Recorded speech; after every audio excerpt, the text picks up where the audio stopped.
때가 다 좀 강의가 마무리될 것 같습니다. 느헤미야의 새로운 종교 개혁을 본 모습이 느헤미야 13장에 기록이 되어 있습니다.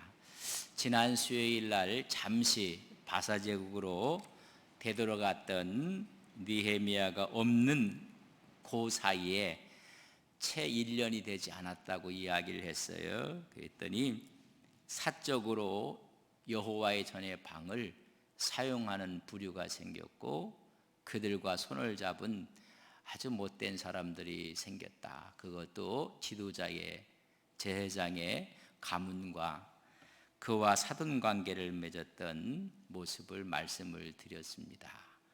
어찌 보면 13장은 새로운 또 다른 종교의 새로운 개혁의 모습, 잘못되는 것을 시정하는 모습이에요. 그래서 그 세간들을 다 내보내고 그 방을 정결하게 하였다. 지난 수요일 날 말씀드리고, 이번 주는 두 번째는 좀 성전 봉사자들, 레위인들이 예루살렘에 다 들어와 있어요. 노래하는 자, 하나님의 성전에 봉사하는 자들이 성경에 보면 다 도망갔다 그랬어요.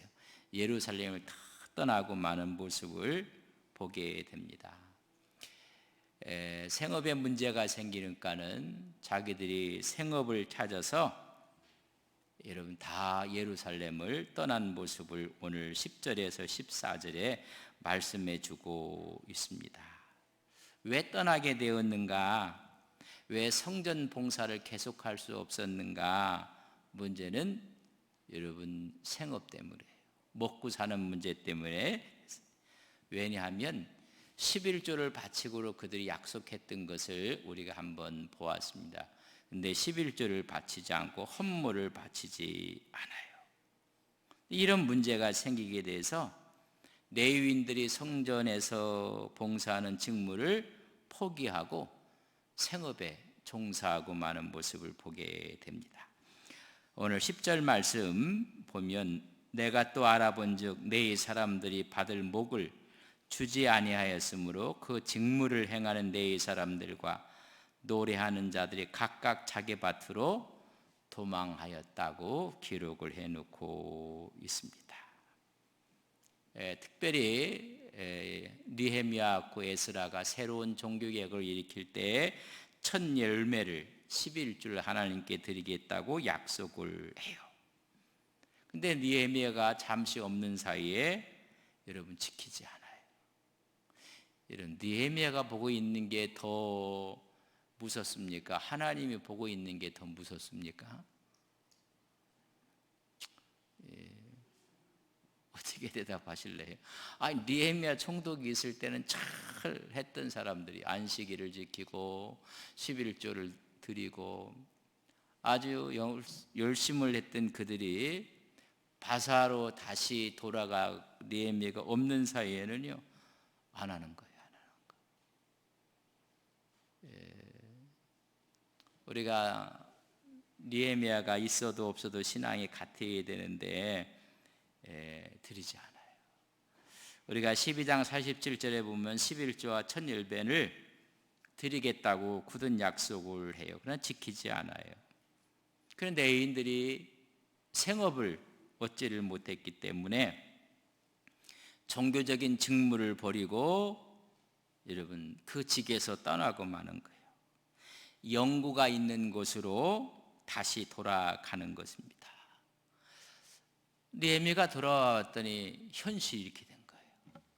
하나님의 전에 있는 방은 사악한 사람이 차지해서 내쫓아버렸고, 위에도 봤더니 그렇게 있던 레위인들과 성전에서 직무를 감당하는 사람들이 없는 거예요.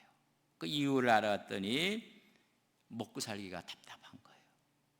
자, 이 사실을 듣고 11절에 보면 내가 모든 민장들을 꾸짖어 이르기를 하나님이 전이 어찌하여 버림받았느냐 하고 곧 내 이 사람을 불러 모아 다시 제자리에 세웠더니, 그러니까 민장들, 지도자들을 꾸짖게 되는 모습을 봅니다. 느헤미야가 없는 사이에 개인적인 이득, 재정적인 이득만 추구해서 집안의 어른들, 지도자들이 11조를 안 하는 거예요. 그러니까 자연스럽게 성전에 여러분 있어야 될 재료들이 자꾸만 없어지는 것입니다. 그래서 그들을 꾸짖는 것과 동시에 다 생업으로 떠난 사람들을 다시 불러들여 제자리에 세우는 것입니다. 이럴 수는 없다.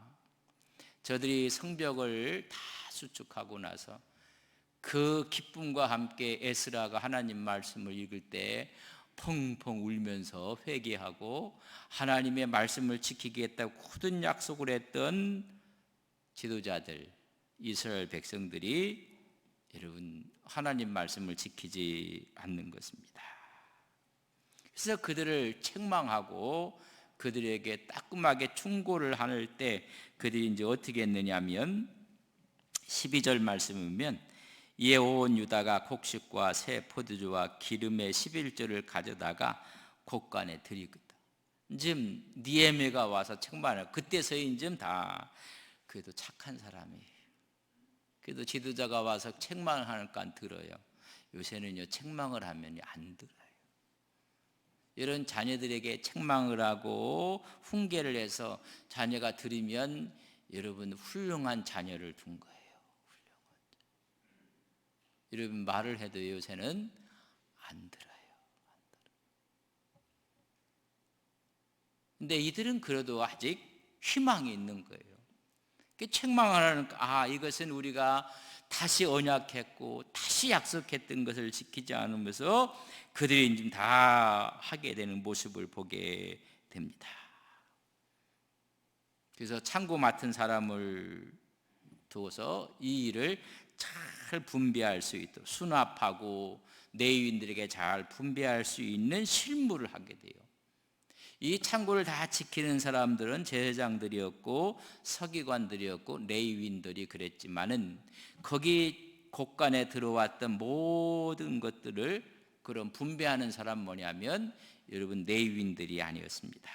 일반 평민을 세워서 그 일을 해요. 13절 마지막 절에 보면 하반부에 마따나의 손자 삭구리의 아들 하나를 버금으로 삼았나니 그 다음의 사람 삼았나니 이는 그들의 충직한 자로 인정됨이라. 그 직분을 형제들에게 분배하는 일이었느냐. 그 직분은 여러분 갑자기 또 11조를 들어와갖고 재정이 풍부해지면 이걸 분배하는 게 좀 힘들거든요. 그러니까 오늘 말씀해 봤더니 어떤 사람이 충직한 자로 인정된 자. 여러분 교회 곳간을 맡은 사람은요 충직한 사람이 하는 거예요.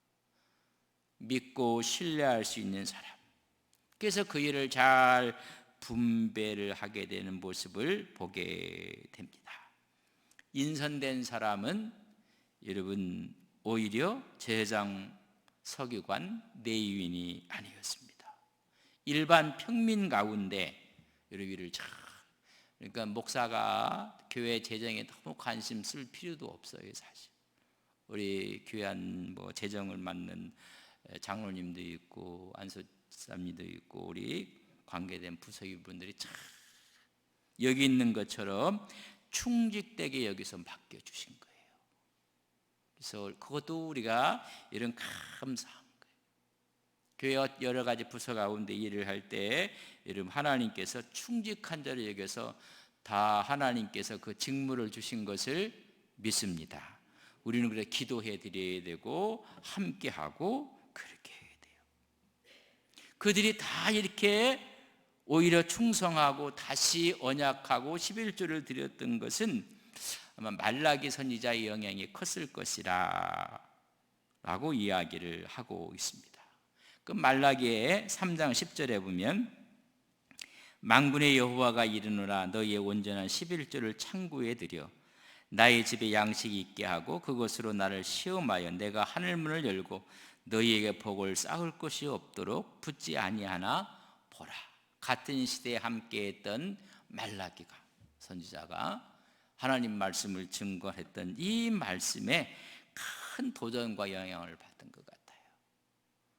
이렇게 지도자가 와서 이야기를 할 때 거기에 순종한다는 것은 여러분 좋은 거예요. 근데 느헤미야가 책망한 것이 크게 두 가지. 첫째는 유대인들을 책망한 거예요. 지도자들을 책망했어요. 너희들 귀인들 11조를 바치지 않았다는 거예요. 여러분, 책망받아야 마땅한 거예요. 두 번째는 레위인들을 책망한 거예요. 제사장그룹 레위인들 왜 책망했느냐? 생계가 조금 어렵다고 해서 자기 성전 봉사의 직무를 포기하고, 성경은 뭐라 그랬대요? 자기 생업지로 도망갔다. 이것도 책망받아야 돼요. 좀 어려워도 힘들어도 여러분 극복하는 믿음을 간직해야 되는데 내일은 내일대로 도망가고 마른 거예요. 경제적인 어려움이 있을 수 있어요. 고통이 있을 수 있어요. 그러나 하나님께로 받은 그 사명을 여러분 포기하면 안 돼요. 그 사명을 감당해야 돼요. 오늘 좀 자꾸만 교회가, 글쎄 앞으로 어떤 분들의 교회 성장이 이렇게 쭉 우상향으로 올라갔어요. 그래서 이미 꺾였다고 해요. 그래서 이제 우리가 그래프를 이제 보면 이렇게 쭉 가면 앞으로도 이렇게 될 것이라 하고, 여기에다가 초점을 맞추고 교회가 모든 일을 할 경우에는 이런 심각한 문제가 생긴다는 거예요. 왜냐하면 쭉 가다가 이미 꺾여갖고, 이렇게 꺾여갖고 이렇게 예상했는데 차이는 자꾸만 더 커지는 거예요. 사실 그럴 수도 있어요. 그래서 지금 수많은 목회를 하시는 분들 가운데 개척을 하고 상가교회에 있는 분 다 어렵고 힘들고 뭐 이런 이야기를 해요. 그 어려우니까 이제 교계에서도 이중직을 할 건가 안 할 건가. 그러니까 목사가 다른 직을 갖고 목사의 직을 이중직이라는데 이미 허용도 하고 그렇게 하기도 하고 묵인도 하고 이렇게 해서 목회는 하되 자기 일을 하는 거예요. 자기 일을. 그걸 좀 뭐 가끔 신문에 보고 요즘은 그런 연재를 해서 이중직을 빨리 허용해야 된다 이런 이야기를. 저는 개인적인 생각은 저는 반대입니다. 왜 반대하는가? 왜 하나님께서 유대인들에게 땅을 안 줬을까? 왜 안 줬을까? 하나님만 보고 그 믿음 갖고 살아야 되는데 자기 사업을 하게 되는 거예요. 사업을 해서 제가 미국에 이민 목회를 하면서 많은 분들이 이제 이중직을 갖고 이제 해요. 대부분 보면 뭐 마켓에 가서 일도 하고 빌딩 청소도 하게 되고 뭐 이런 좀 해서 이중직을 갖게 되는데, 어떤 분은 아주 전문적인 아주 목수가 돼갖고 모든 기계를 다 갖고 있고 장비를 갖고 있고 예수님의 또 이런 목수의 것처럼 그렇게 자기 전문을 해요. 근데 이제 그런 분들을 가끔 뭐 교제하고 만나보면 성향이 좀 거칠어요. 뭐 그거에서 거친 건 아니지만은 결이, 왜 하나님께서 레위인들에게 땅을 기업으로 안 줬는가를 조금 이해는 할 수가 있어요. 이 딴 사업을 하고 딴 장사를 하는 만큼 하나님을 섬기며 목회한다면 오늘 이 시대에도 하나님의 기적의 역사는 일어날 것을 믿습니다. 그 열정을. 그래서 이 결이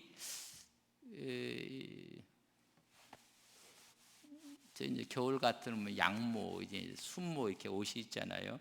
제가 늘 이야기하지만 이렇게 결이 있어요. 결이 이렇게 있으면 결을 따라가면 이렇게 무지 부드러워요. 권사님 아세요?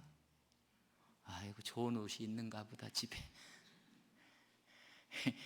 우리가 막 나이롱 옷이나 이런 곳은 결이 없는데 이게 순 모양 보면 결이 있어요.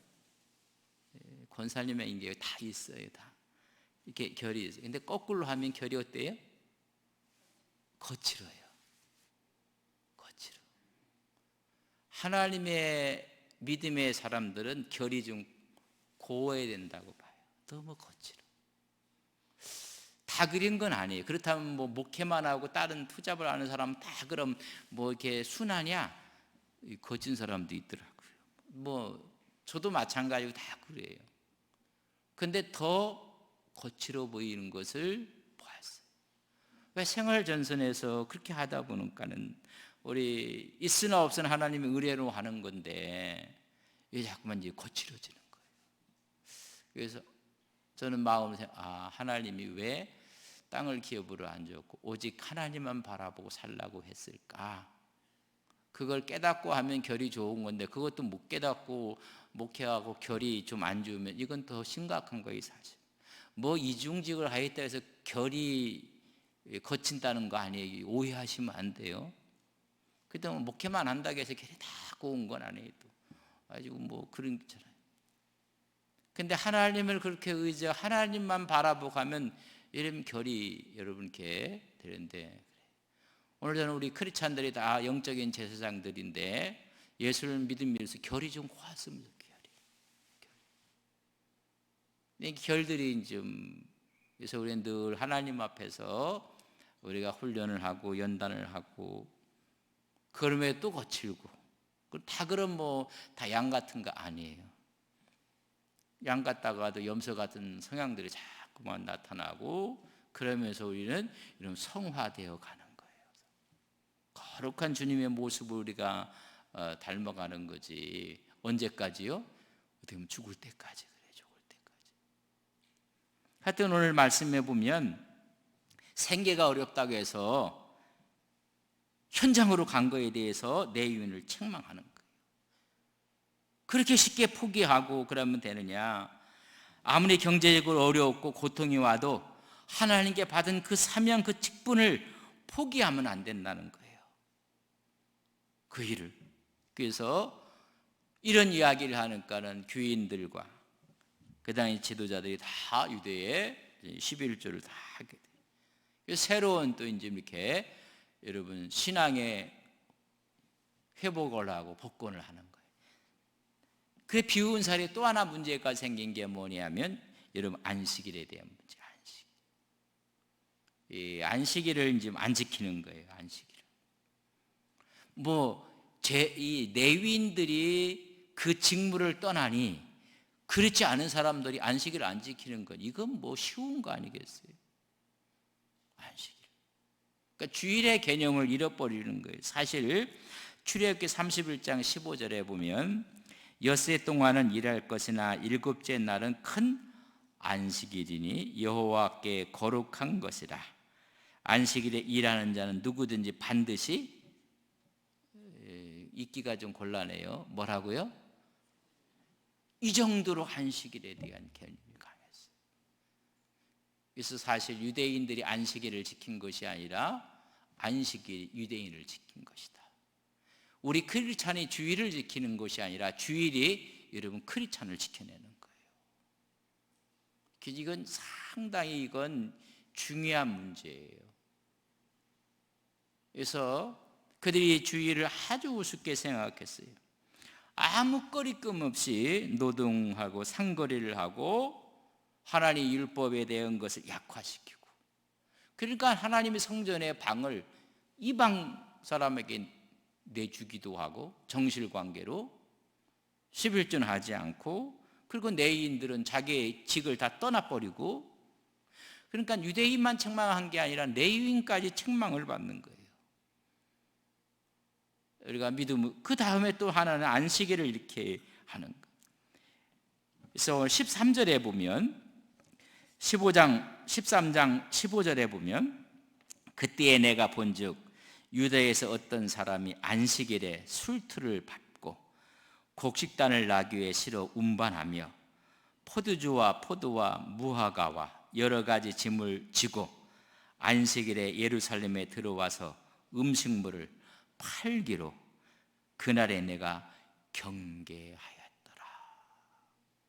안식일 날 오히려 음식을 팔고 인간적인 수단으로 돈벌이를 하고 상거래가 이루어지는 것을 보게 되는 거예요. 그래서 이를 위해서는 좀 꾸짖는데 17절에 보면 내가 유다의 모든 귀인들을 꾸짖어 그들에게 이르기를 너희가 어찌 이 악을 행하여 안식일을 범하느냐. 하나님께서 유다를, 특별히 하나님의 백성을 징계하고 하나님께서 책망하고 재앙을 내리신 이유는 안식일을 어긴 거예요. 그래서 안식일 때문에 너희 조상들이 지키지 않아서 재앙을 받았는데 그걸 알면서도 또 안식일을 안 지키느냐 그 말이에요. 그래서 18절에 보면 너희 조상들이 이같이 행하지 아니하였느냐? 그래서 우리 하나님이 이 모든 재앙을 우리와 이 성읍에 내리신 것이 아니냐? 안식일을 우습게 생각한 것 그것 때문에 우리 조상들의 재앙을 하나님께서 내려주셨다는 거예요. 그럼에도 불구하고 너희가 안식일을 범하여 진노가 이스라엘에게 더욱 심하게 임하도록 하는도다. 너희 조상들이 안식일 날 안식일을 범함으로 하나님께서 재앙을 내리신 거 너희들 알고 있지 않느냐. 근데 지금 와서 또 안식일을 지키겠다고 해. 에스라와 함께 느헤미야가 하나님 말씀을 읽고 새로운 개혁을 할 때 다 눈물을 흘리면서 하나님 말씀 앞에 돌아왔던 너희들 아니냐? 그럼에도 불구하고 너희가 또 안식일을 이렇게 범하려고 하느냐고 지금 책망을 하고 있는 것입니다. 더 큰 책망이 올 것이다. 더 큰 재앙이 올 것이다. 우리가 하나님께 예배하는 그날 자꾸만 안식일이 돼도 막 들락달락 하는 거예요. 그래서 하나님께 느헤미야가 특단의 조치를 내려요. 19절에 보면 안식일 전 예루살렘 성문이 어두워 갈 때에 내가 성문을 닫고 안식일이 지나기 전에는 열지 말라 하고 나를 따르는 종자 몇이 성문마다 세워 안식일에는 아무 짐도 들어오지 못하게 아예 막아버렸어요. 장사하지 못하도록 원천 봉쇄를 다 해버리고 말았어요.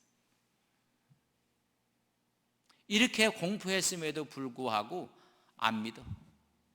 또 안식일 전에 또 짐을 갖고 또 들어오는 거예요. 그래서 짐을 딱 거기서 막아버렸어요.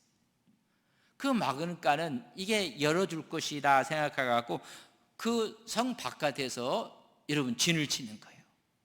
그리고 거기서 또 자는 거예요. 그 사람들이 와갖고 이제 안식일 날 저쪽에서 사람들이 장사하는 사람들 거기 짐을 거기다 쌓아놓고 있으니까 그걸 구경하고 있고 군중들이 막 모여들기 시작했고 또 그 상품을 지키려고 또 혈안이 돼 있고 이런 모습이 자꾸만 좀 반복이 되어 가는 것입니다. 안식을 거룩하게 지키라고 했는데 지킬 마음은 아니고 문만 열리면 들어가겠다고 아주 진을 치고 있는 거예요. 그래서 아주 다시 오지 못하도록 책임을 물어서 너희들 법적으로 문제를 삼겠다 해갖고 여러분 안식일 전에 성 밖에 있는 사람들이 다 없어지게 되는데 21절에 보면 이런 얘기가 있습니다. 내가 그들에게 경고하여 이르기를 너희가 어찌하여 성 밑에서 자느냐. 목 자다가 그냥 빨리 들어오려고 다시 이같이 하면 내가 잡으리라 하였더니 그 후부터는 안식일에 그들이 다시 오지 아니하였느니라. 장사들이 와서 진을 치고 있는 거예요. 진을 치고. 왜 성 밖에서 자고 있고 사람들은 가서 구경하고 또 어떤 물건 살 거 하고 상인들은 그것을 지키고 있고 이런 일이 내가 그럼 법적으로 문제 하나님 말씀으로 문제를 묻겠다 잡으리라 했더니 다시는 그런 일이 없었더라 라고 이야기를 해주고 있어요. 그래서 거룩한 예배를 위해서 성을 딱 지키도록 하는 거죠. 우리의 마음과 뜻을 다해서 하는.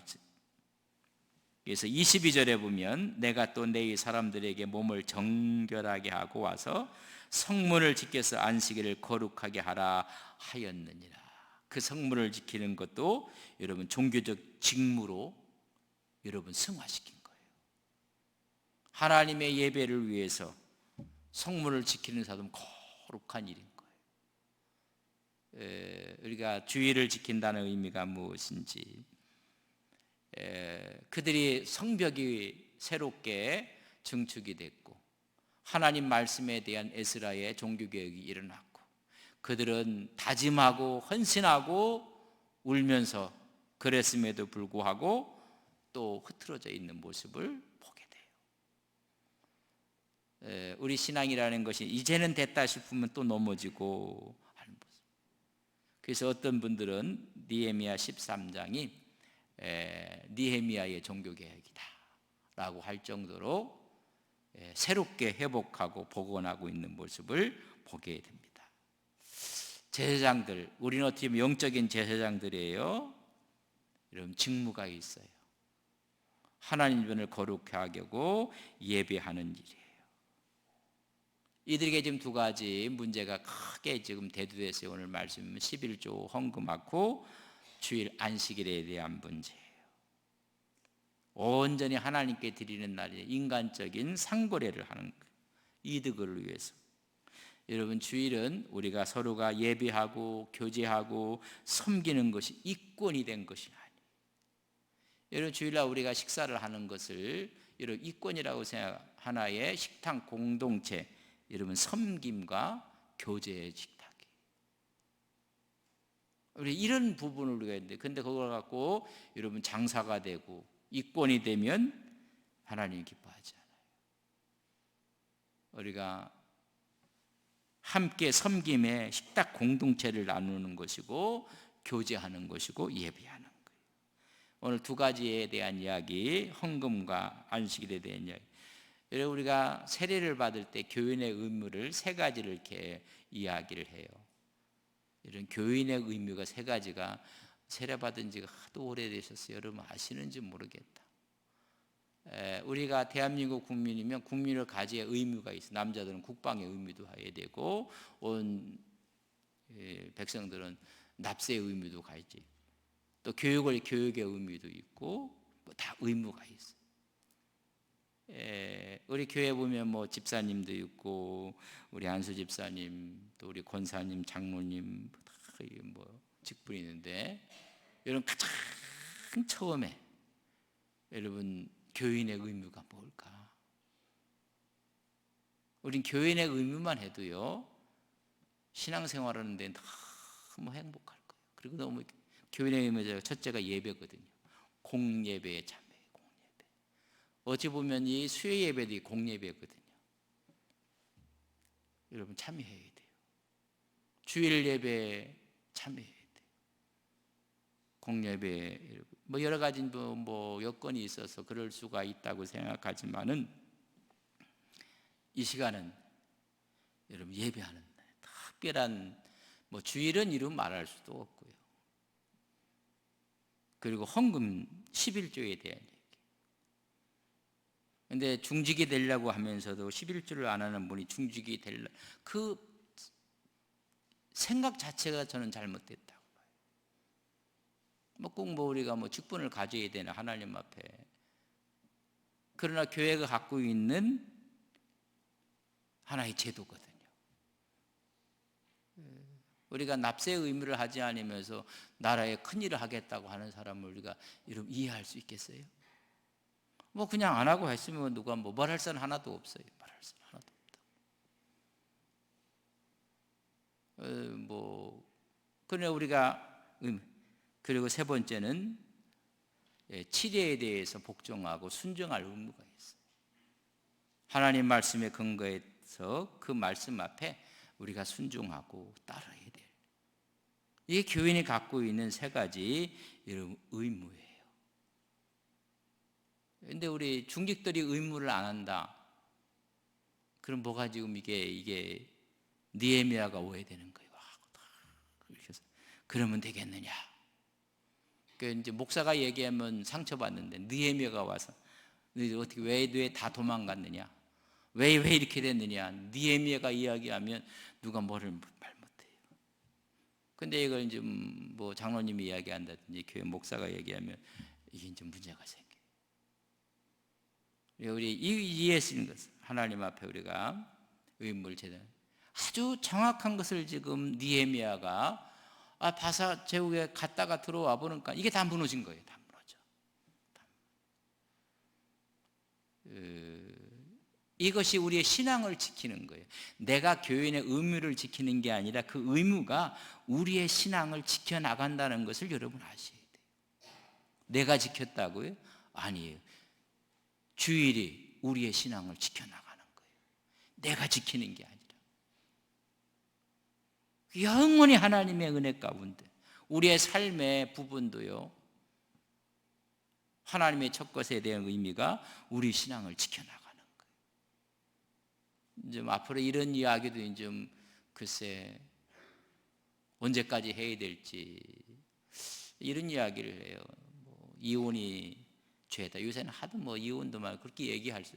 근데 좀 그렇게 얘기하는 거 하는 분이 목사님 그 얘기하려면 진작 설교를 하지. 지금은 그런 얘기 하시면 안 된다. 그렇잖아요. 우리가 이 때가 있어야 돼요. 그런 부분들을 이렇게 이야기를 하고 은혜물이 그런 이야기를 해도 말이에요. 지금 뭐 마지막 음식 만들어 먹고 죽으려고 하니까는 내게로 먼저 갖고 오라고. 세상에 이런 선지자가 어디 있느냐 말이죠. 이건 말도 안 된다. 근데 오늘날 문제 그렇게 말할 수 있는 선지자가 없다는 게 더 문제예요. 오늘 이 사회를 보고 호통칠 수 있는 어른이 없다는 게 문제예요. 옛날에는 호통을 쳤거든요. 여러분 오늘 이 시대는 그렇게 호통칠 사람이 없는 게 문제예요. 이게 지금 우리가 이 하나님 말씀을 이렇게 좀 보면 그렇게 호통을 치고 먼저 갖고 오라고 이야기할 사람이 누가 있는가? 그게 없는 게 오늘의 문제예요, 사실. 근데 그렇게 호통치는 사람은 전부 다 이게 문제가 또 많은 사람들이 막 나오니까 이게 뭐 사회 사람도 인정 안 하는 사람이 호통을 치니까는 이게 문제가 생겨요. 크리스찬뿐만 아니라 사회에서도 인정할 수 있는 그런 어른들이 여러분 없는 거예요, 사실. 그런 게 더 오늘 이 시대의 위기라는 사실도 여러분 아셔야 돼요. 하나님의 말씀을 우리가 이제 좀 읽으면 그 말씀이 오늘 이 시대에 우리에게 어떻게 말씀하고 역사하고 있는지를 깨닫게 되는. 그런 우리를 자꾸만 보. 그러니까 느헤미야가 잠시 비운 사이에 여러분 제재로 들어간 거예요. 제재로. 우리가 늘 하나님의 은혜 가운데 은혜 받은 자리에서 더 앞으로 전진해 나가시는 귀한 종들 되시기를 주님의 이름으로 간절히 바랍니다.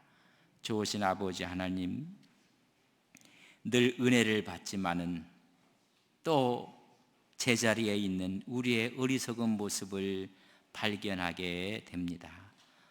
마음은 원이로되 육신이 약하고 하나님 우리에게 기도의 열정은 있는데 삶의 모습이 또 하나님의 영광을 가리고 있습니다. 느헤미야를 통해서 새로운 역사가 일어났고 에스라 선지자로 인해서 새로운 개혁이 일어났지만은 잠시 지도자 느헤미야가 비운 사이에 옛날 모습 그대로 원상복귀되는 모습을 바라보고 느헤미야가 책망을 하고 있습니다.